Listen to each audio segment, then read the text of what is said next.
اعوذ باللہ من الشیطان الرجیم بسم اللہ الرحمن الرحیم رب اشرح لی صدری ویسر لی امری واحلل عقدۃ من لسانی یفقہوا قولی۔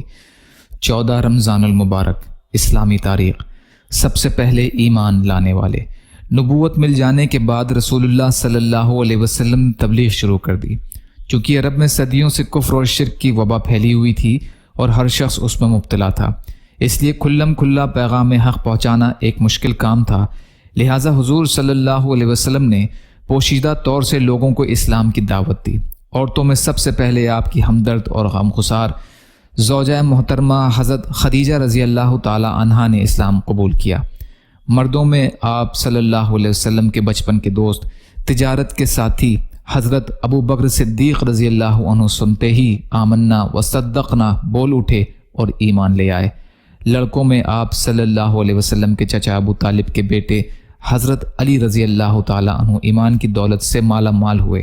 خادموں میں آپ صلی اللہ علیہ وسلم کے چہیتے خادم حضرت زید بن حارثہ رضی اللہ تعالی عنہ نے اسلام قبول کیا۔ یہ چاروں حضرات پہلے ہی دن مسلمان ہو گئے، اور ان حضرات کا ایمان لانا جو حضور صلی اللہ علیہ وسلم کی نبوت سے پہلے کی زندگی سے بخوبی واقف تھے، آپ صلی اللہ علیہ وسلم کے سچے نبی ہونے کی روشن دلیل ہیں۔ حضور صلی اللہ علیہ وسلم کا معجزہ، کھجور کے گچھے کا چلنا۔ ایک دیہاتی رسول کریم صلی اللہ علیہ وسلم کی خدمت میں آیا اور کہا کہ مجھے یہ کیسے یقین آئے کہ آپ نبی ہیں؟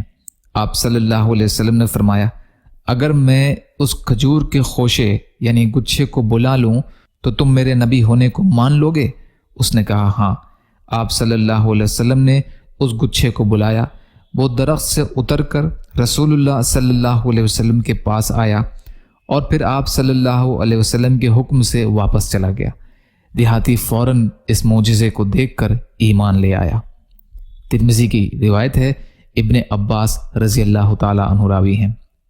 ایک فرض کے بارے میں، صبح کی نماز ادا کرنے پر حفاظت کا ذمہ۔ رسول اللہ صلی اللہ علیہ وسلم نے فرمایا، جس نے صبح کی نماز ادا کی وہ اللہ کی حفاظت میں ہے۔ مسلم کی روایت ہے، جندب رضی اللہ تعالی عنہ راوی ہیں۔ ایک سنت کے بارے میں، قرض کی ادائیگی کی دعا۔ رسول اللہ صلی اللہ علیہ وسلم نے حضرت علی رضی اللہ تعالی عنہ کو یہ دعا قرض کی ادائیگی کے لیے سکھائی۔ اللہم اکفنی بحلالک عن حرامک واغننی بفضلک عمن سواک۔ اے اللہ، مجھے اپنا حلال رزق عطا کر کے حرام سے میری حفاظت فرما، اور مجھے اپنے فضل سے اپنے سوا سب سے بے نیاز کر دے۔ ترمذی کی روایت ہے۔ یہ ایک اہم عمل کی فضیلت، خزانچی کا بخوبی صدقہ دینا۔ رسول اللہ صلی اللہ علیہ وسلم نے فرمایا، امانت دار خزانچی جو صدقہ کرنے والوں میں سے ایک ہے، جبکہ اسے صدقہ دینے کا حکم دیا گیا ہو، اور وہ خوشدلی سے پورا صدقہ اس شخص کو دے دے جس کو دینے کا حکم ملا ہے۔ ابو داؤد کی روایت ہے، ابو موسیٰ رضی اللہ عنہ راوی ہیں۔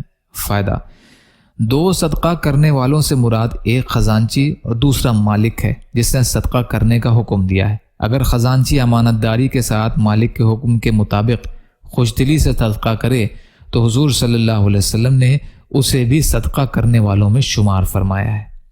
دنیا کے بارے میں، مال و اولاد دنیا کے لیے زینت۔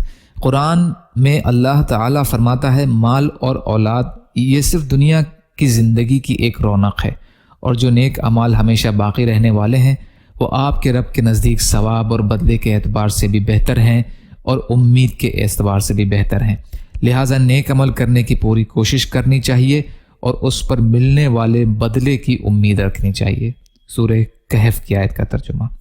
آخرت کے بارے میں، جہنم کے کپڑے۔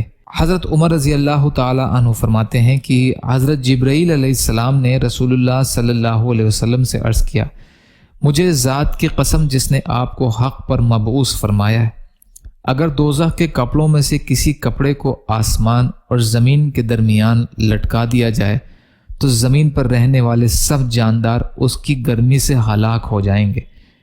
طبرانی کی روایت ہے۔ طب نبوی سے علاج، دعائے جبریل سے علاج۔ ام المومنین عائشہ رضی اللہ عنہا بیان کرتی ہیں کہ جب رسول اللہ صلی اللہ علیہ وسلم بیمار ہوئے تو جبرائیل علیہ السلام نے اس دعا کو پڑھ کر دم کیا، بسم اللہ یبریک ومن کل داء یشفیک ومن شر حاسد اذا حسد ومن شر کل ذی عین۔ مسلم کی روایت ہے یہ۔ نبی صلی اللہ علیہ وسلم کی نصیحت۔ رسول اللہ صلی اللہ علیہ وسلم نے فرمایا جھوٹ سے ہمیشہ بچتے رہو، کیونکہ جھوٹ بولنے کی عادت آدمی کو برائی کے راستے پر ڈال دیتی ہے اور برائی اس کو دوزخ تک پہنچاتی ہے، اور جب آدمی جھوٹ بولنے کا عادی ہو جاتا ہے تو اس کا انجام یہ ہوتا ہے کہ وہ اللہ کے یہاں جھوٹوں میں لکھ دیا جاتا ہے۔ مسلم کی روایت ہے۔ عبداللہ بن مسعود رضی اللہ تعالیٰ عنہ راوی ہیں۔ یا اللہ ہم سب کو کہنے سننے سے زیادہ عمل کی توفیق عطا فرما۔ یا اللہ جو مظلوم ہیں، پریشان حال ہیں، بیمار ہیں، قرض میں ہیں، بے روزگار ہیں، محتاج ہیں، ان کی مدد فرما۔ یا اللہ جو دنیا سے ایمان کی حالت میں چلے گئے ان کی مغفرت فرما۔ یا اللہ ہم سب کو رمضان کریم کا حق ادا کرنے والا بنا۔ یا اللہ اپنے حلال میں سے دیجیے، اپنے حرام سے بچائیے، اپنے غیر سے بے نیاز کر دیجیے، صبر کرنے والا، شکر کرنے والا، اچھی طرح عبادت کرنے والا بنائیے۔ یا اللہ بے شک آپ معاف کرنے کو پسند فرماتے ہیں۔ یا اللہ ہماری مغفرت فرما دیجیے۔ یا اللہ آپ جو بھی فیصلہ ہمارے لیے فرمایا اس کا انجام ہمارے لیے بہتر فرما دیجیے۔ یا اللہ جو مانگا وہ بھی عطا کر دیجیے، جو بھول گئے ہوں اپنے فضل کرم سے عطا فرمائیے برحمتک یا ارحم الراحمین۔ لا الہ الا اللہ محمد رسول اللہ۔ السلام علیکم۔